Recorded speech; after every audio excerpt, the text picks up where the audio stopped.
Welcome to Are You Not Entertained? Our weekly roundup of all the news in the world of movies, TV, streaming, and all that good stuff. Let's get into it.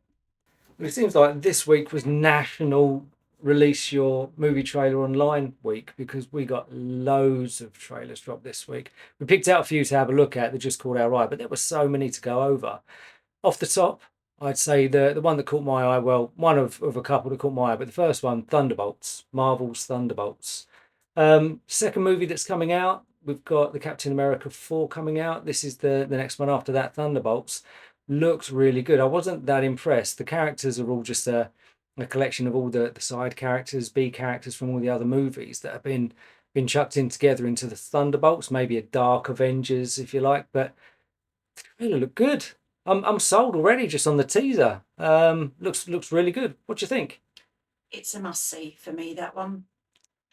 Looking forward to that much more than Captain America.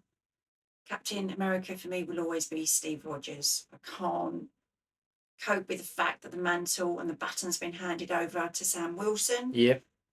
But the Thunderbolts really excites me. I think the mishmash of eclectic mix of characters is going to be great. I think that Val is leading it. I loved Val's character. Yeah. I think she's excellent. I think the actress is amazing in that part. Is that going to be the Avengers Tower that we saw in the trailer?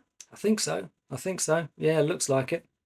Very much looking forward to it. That's a must-see at the cinema for me. Yeah, it looks good when you think that the characters in it are literally just a few leftover characters from other movies that maybe didn't do as well. You've got Bucky coming back, you've got the Black Widow cast coming back, Ant-Man 2 character coming back. These aren't ones that you would naturally put into their own movie, but together with some good writing, some good action, I think that's going to be a good time. I'm looking forward to it.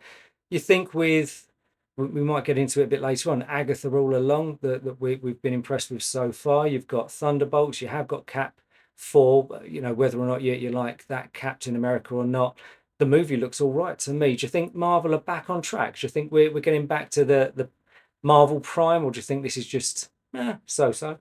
I don't think we'll ever reach the peaks and the heights that we reached before with the first round of Marvel superheroes. That was just capturing something so special. Everyone totally fell in love with those characters. For a reason, we got the story up, we got the background, we knew them, we loved them. They were almost part of our family because for a decade they were in our homes.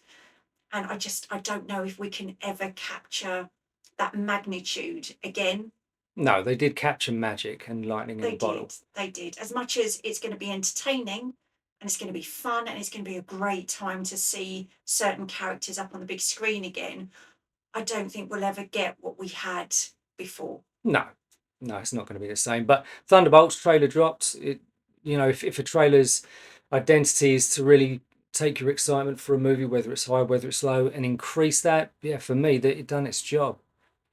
Next trailer that came out was a slightly strange one. It wasn't on my radar or something to watch. And when the trailer came out, I had a look at it. Mickey 17. Not your cup of tea. Absolutely not. No, far too quirky and sci-fi for me. I think Robert Pattinson is going to be very, very good. The little bit of the trailer that I did pay attention to, he seemed like he was going to play the multiple roles of Mickey really, really well. But the actual story arc isn't one for me at all. Well, he's a real actor. He doesn't get into the whole ego side of it. The guy's the Batman at the moment. He's the main Batman, but he doesn't play on that too much. This is a role that is, yes, sci-fi elements, but he's putting on this strange voice and weird accent. It's a really quirky sci-fi. I don't know if it's a dark comedy or... But yeah, it was funnier than I expected it to be. But it looked really good fun. This is a movie that I wasn't interested in at all. I wasn't expecting it to be a comedy, and then you watch the trailer and it actually has some light tones, some funny tones to it. So I've turned around on it. I think this is a movie I'm going to keep an eye out for. I think it might be one of those that you kind of love or hate. It's going to be a bit Marmite. You're either going to love it or hate it. I think I might like it. You might not like it quite so much. Okay, so another one that dropped this week. We've got so many to get through, but another one that dropped this week, Den of Thieves 2. Gerard Butler. He's a good actor. He's been around since he broke on the scene in 300, and he rarely makes a bad movie. You see his name above the titles, and you think, okay, gonna give it a go. Enjoyable. Yeah. Watch the trailer. This is a movie that I remember coming and going, was solid, was a good film. I had a look at some of the stats. It cost around about 30 million, made 80 million, so they didn't lose money on it, but it wasn't a massive box office hit that you'd think, oh, green light a sequel into it. About 6 years ago, the first one came out of the blue that they were making a Den of Thieves too, but the trailer looks good to me. I'm interested in watching it. Do you remember the first one? You interested in watching the second one? I know that I saw the first one. Was it one that etched in my memory? No, I think it is a very forgettable franchise. But looking forward to seeing Den of Thieves too. I'll probably have to watch the first one again so that I remember who's who and what the heck is going on. However, I do like Gerard Butler. I think Yeah. when he's in a serious-ish action role, I think it's good. I think that is where he is meant to be within the acting genre. So yeah, I'm looking forward to seeing it. Yeah, he rarely lets you down. It's always going to have a decent story, decent action. He plays that everyman really well. And they could be spinning this off into a new franchise. The first one, it seemed to be playing like a cop tracking down a criminal with some good action in it. This time it seems like he's a bit on the run and he wants to team up with the guys. And they could make they could make 3 or 4 of these, I think, if they keep the stories fresh. It could turn into a bit of a Fast and Furious kind of the next heist, the next adventure that they'll go on. So for one that came completely out of the blue, and I'll put the link in, watch the trailer, let us know what you think. But Den of Thieves 2, it looks all right. Last one that caught our eye, and this one came in late in the week, but it was another one that was dropped in the week of National Annual Trailer Drop Week, which was Ballerina from the world of John Wick. Knew that it was being made, but I have to admit, as much as I love the John Wick franchise, I'm not massive on any spin offs. We haven't watched the Continental TV show yet. We got lukewarm reviews on that, but love the John Wick world since the first one. And what I've enjoyed is how they've expanded out of the world of John Wick with the Continental Hotel and the Creed of Assassins and the High Table and things like this, and really expand on the world of John Wick. Well, this takes it one further. We've got a new movie with a different character in the world of John Wick, and it looks pretty decent. And what I enjoyed is it looks like it's set somewhere between John Wick 3 and John Wick 4. So Mr. Wick is still alive, and we get a tiny cameo at the end of the trailer showing that Keanu is back.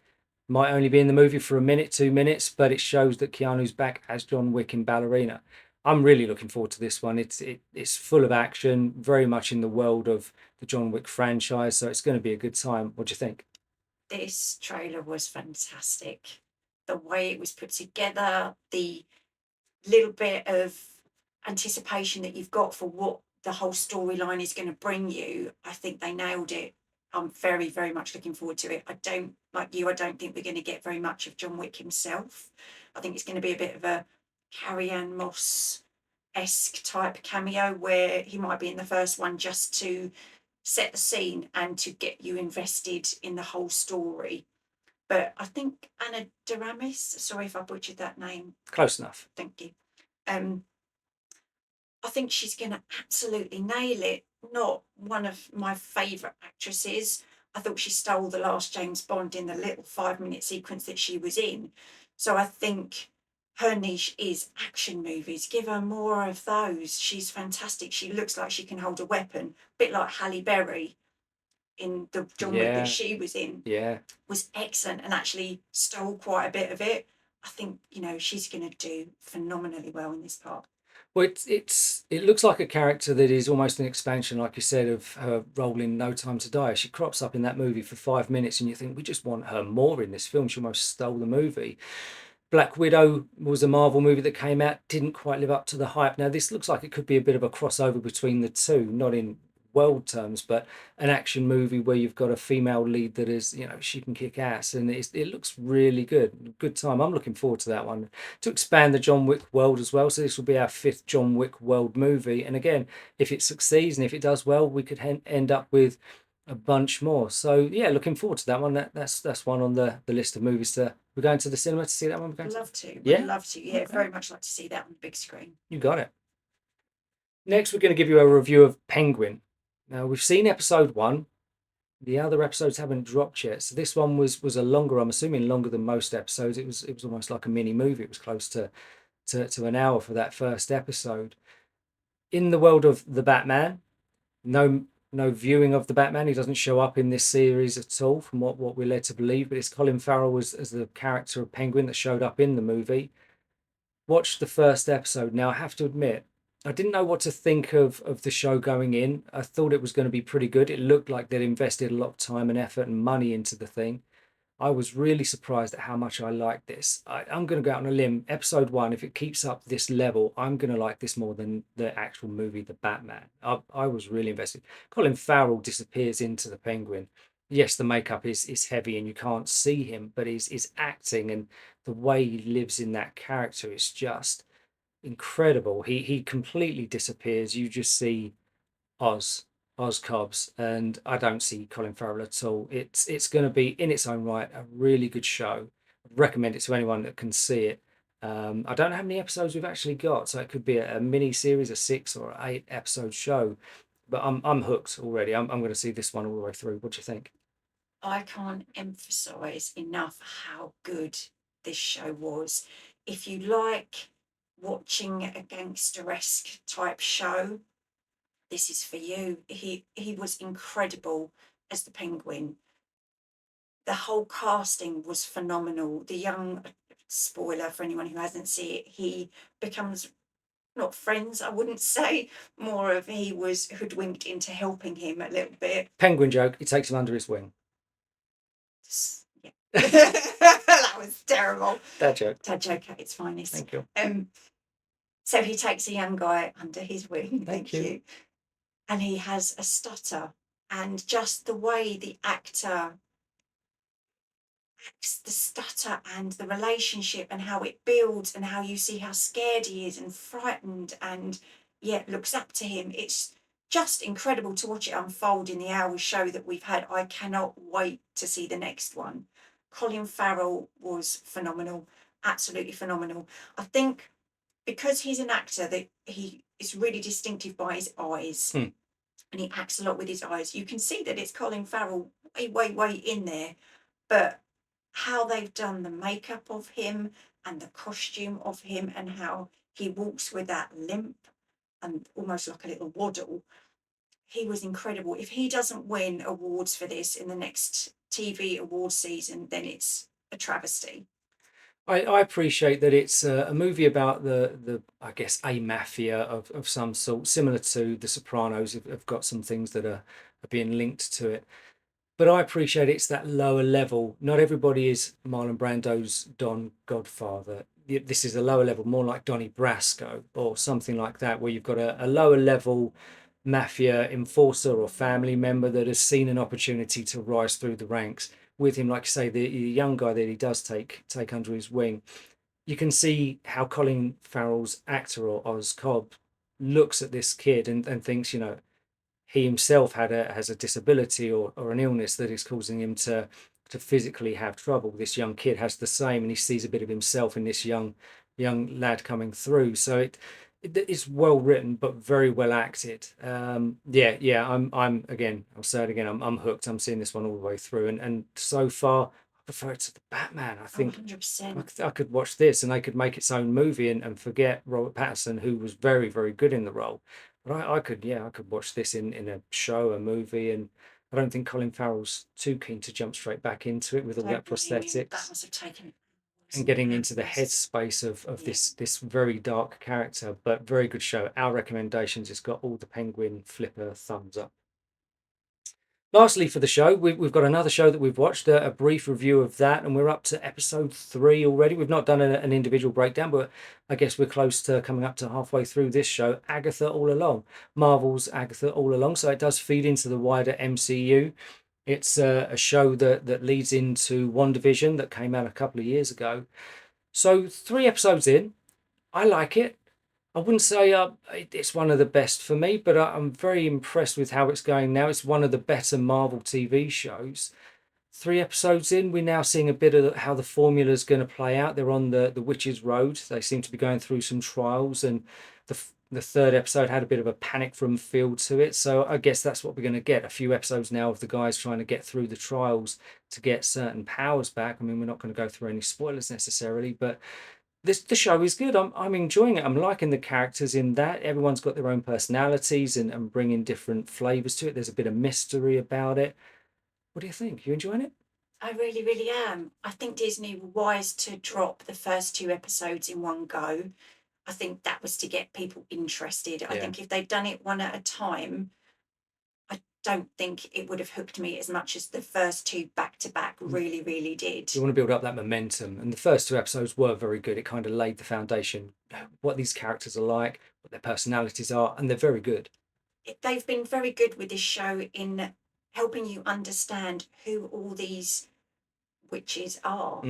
Where did they start from? Why are they where they are when Agatha goes to recruit them for this adventure? So I think they've introduced everybody so well. I do think episode 3 was more of that filler episode. As much as I enjoyed it, I think the humour and the writing has been excellent, absolutely excellent. And I'd be so bold to say this is one of my favourite Disney shows so far. I've loved it. The actress playing Agatha nails it for me. For a spoiler for anyone who hasn't seen it, it's something pretty sad. To me, it was sad that happens in episode 3. And I think if that is what's happened to the character, I won't go into too fine a detail. I'll be really sad if she's not in it anymore. But overall, I think it's brilliant. Is it Mephisto? Is it not Mephisto as the young boy? We don't know. And that's what I'm enjoying about it, is that there is a mystery to it. So the guys are going on this mission. They've lost their powers, and that's in the trailer. So they're now on the witch's road trying to recover powers to get themselves back. And it's a good show. It's enjoyable. It is that high level Marvel. It's one of the best ones for sure. I'd say it's in my top 3 Marvel shows. It's well executed, well written. The characters in it are very strong. There's enough mystery there. There seems to level of comedy to drama as well. I think there's such a fantastic mix. It's not too heavy. It keeps everything light, even though the story's a little bit dark. I think the mix of everything is so well written. Good show. You always tell it's a good show if you're looking forward to watching it, instead of thinking, let's get through it, let's watch it, which we've seen some shows where we just feel like, no, we're doing it for the service of finishing the show. This one, I'm looking forward to it every time it drops. Okay, where are we going? What's going to happen? So looking forward to the next one.